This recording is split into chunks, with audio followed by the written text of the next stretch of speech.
Fala, nação da Bio! Tudo bem com vocês? Pessoal, antes da gente iniciar esse vídeo, por gentileza, não esquece de deixar aquele bom e velho like, ok? Não esquece de se inscrever no canal e ativar o sininho para você receber todas as notificações. Compartilhe esse vídeo com quem está precisando. Às vezes um amigo seu, uma amiga está precisando de um reforço aí, de um up nesse conteúdo. Então compartilhe aí, faz esse canal crescer, ajuda ele cada vez mais, beleza?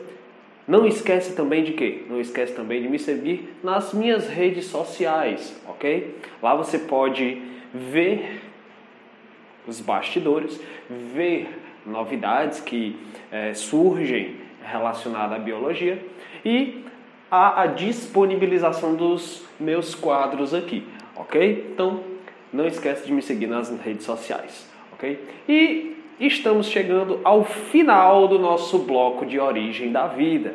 E essa reta final nós vamos procurar entender o quê? Nós vamos procurar entender como que ocorreu o processo de evolução do metabolismo energético dos primeiros seres vivos. O que ainda é um grande ponto de discussão hoje. Nós temos 3 hipóteses, só para você ter uma noção de como que está a situação hoje. Então, a princípio, nós vamos ter, na evolução dos processos energéticos, nós vamos ter a hipótese heterotrófica. Na hipótese heterotrófica, antes da gente entrar para valer nisso, a gente tem que ter ciência do seguinte. Essa hipótese, ela afirma o quê? Afirma que aconteceu nos mares e lagos primitivos. Então você vai colocar aí na tua anotação. Ocorreu nos mares primitivos. Ok? Outra coisa importante para a gente entender aqui é o seguinte. Além de ter ocorrido nos mares primitivos, deveria haver uma certa disponibilidade de nutrientes, deveria haver uma certa disponibilidade de matéria-prima, aquilo que nós chamamos de caldo primordial. Então você vai colocar na tua anotação, disponibilidade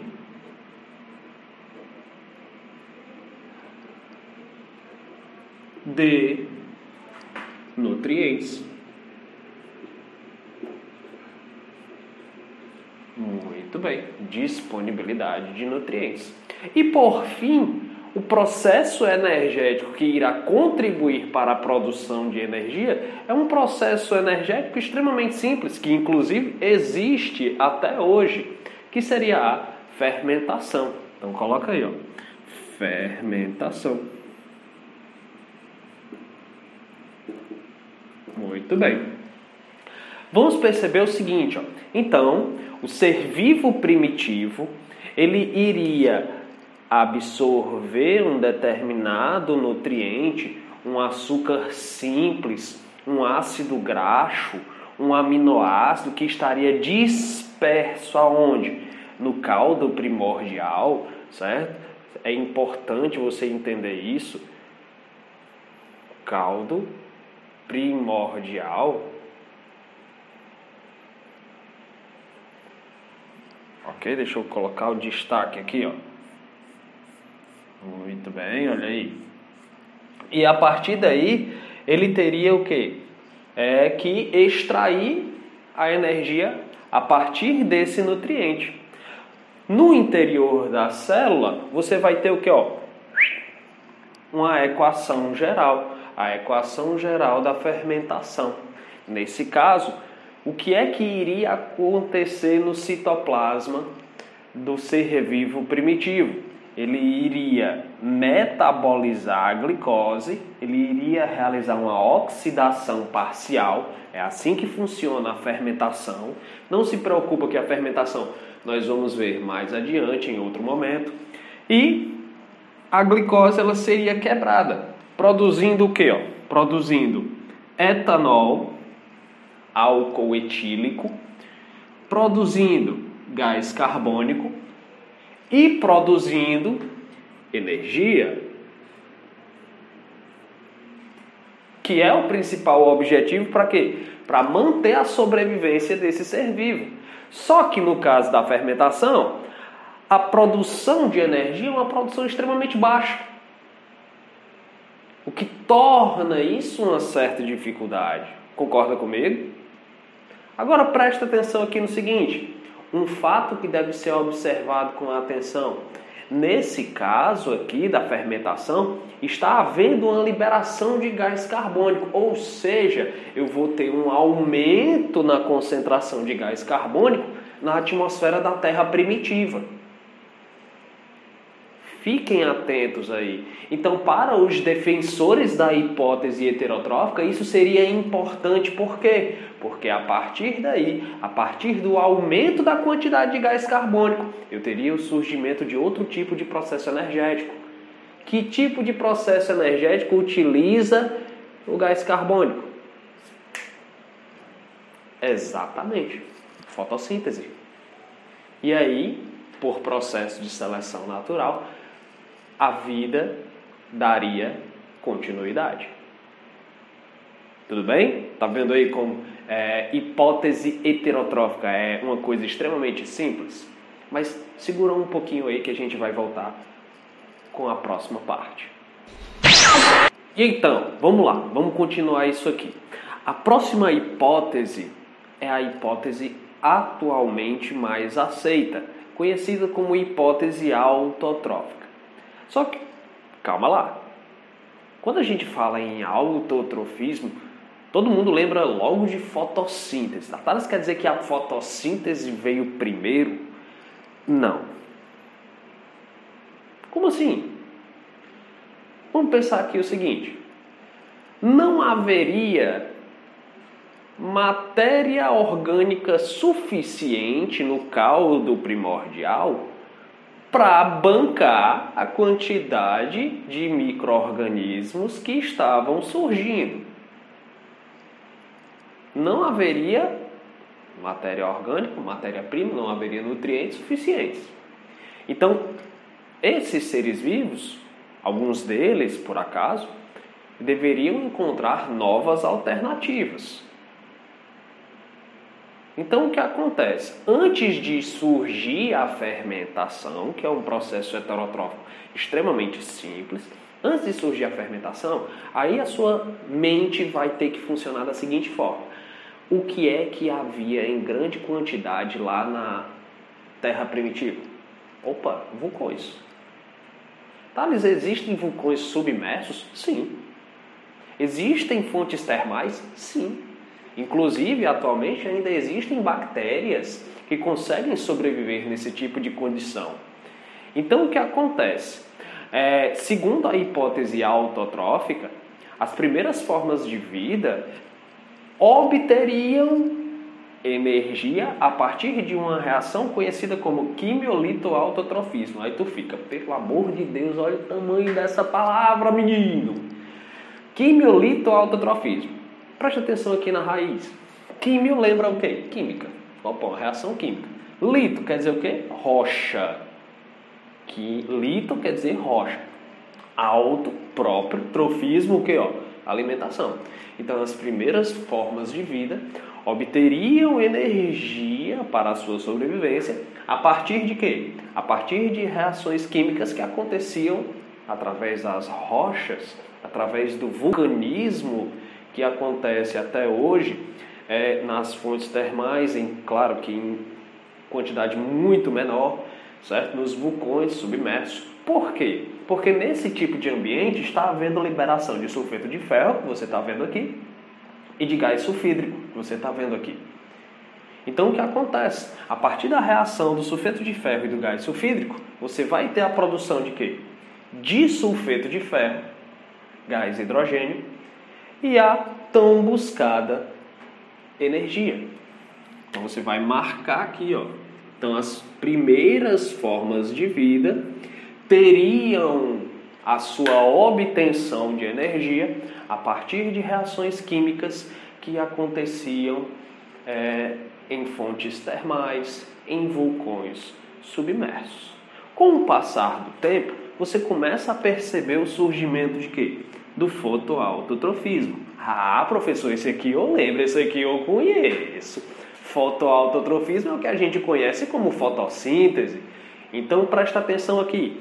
Para que o ser vivo passasse dessa reação para essa, deveria ocorrer o quê? Um processo evolutivo. Professor, que processo evolutivo poderia ser esse? Uma seleção natural.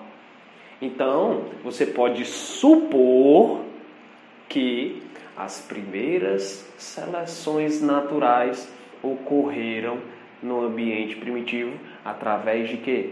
Através do uso do metabolismo energético. Certo?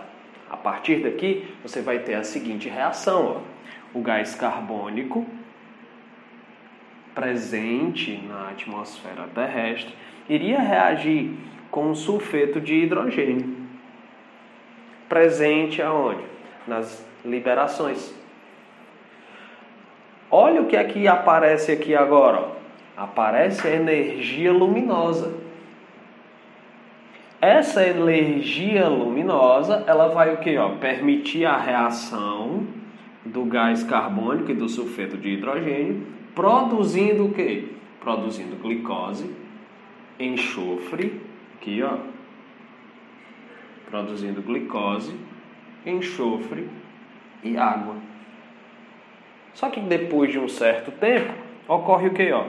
Ocorre outro processo de seleção natural. Aqui, ó. Outro processo de seleção natural. Aí você vai fazer a seguinte comparação. Você está percebendo que aqui, ó, o gás carbônico está sendo mantido. Opa, agora houve uma substituição de quê? Do sulfeto de hidrogênio por água. Ocorre a presença de quê? Mais uma vez, a presença de energia luminosa que permite a reação, formando o quê? Ó? Mais uma vez, a glicose, liberando agora altíssimas concentrações de gás oxigênio e água. Com o passar do tempo, você começa a perceber o seguinte, ó. Então vamos colocar esse gráfico aqui, ó. Tempo por concentração, o símbolo de concentração é esse, concentração de gás oxigênio. Então, com o passar do tempo, ó, você vai perceber que os níveis de oxigênio são baixos, mas a partir do momento que isso acontece, ó, os níveis de oxigênio sobem consideravelmente. Isso vai ser extremamente importante. Olha que a grande quantidade de oxigênio que aumenta nesse ponto aqui da história vai permitir o quê? Vai permitir o que nós chamamos de holocausto do oxigênio. Ou seja, nós podemos dizer que o oxigênio ele foi responsável pela morte de uma grande quantidade de seres vivos primitivos. E aqueles que sobreviveram se tornaram capazes de povoar a terra primitiva, chegando até os tempos atuais. Thales, então quer dizer que aquilo que faz a gente sobreviver, porque a gente precisa do oxigênio sobreviver, a gente precisa dele para sobreviver, melhor dizendo, quer dizer que foi o responsável pela morte. Olha aí que coisa poética. Não é não? Justamente isso aí. E aí, Thales, o que é que vem depois?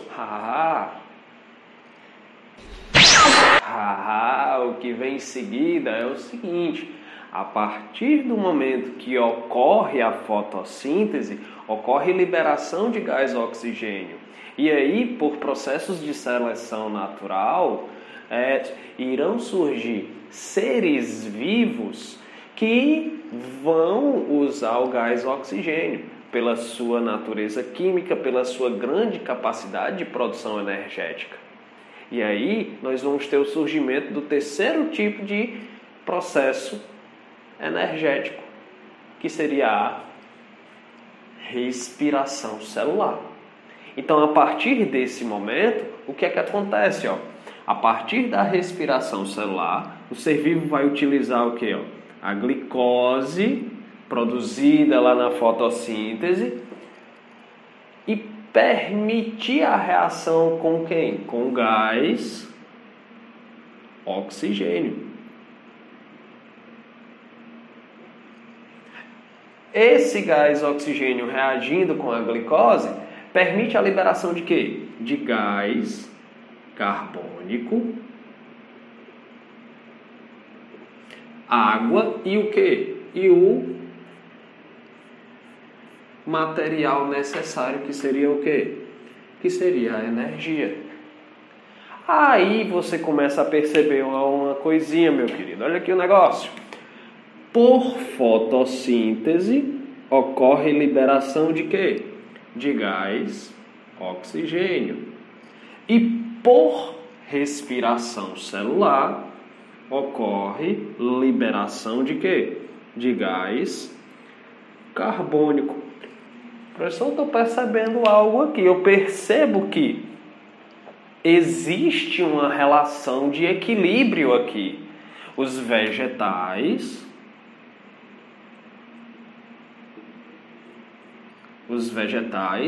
liberam oxigênio para que os animais realizem a respiração celular, extremamente fundamental para a sua sobrevivência.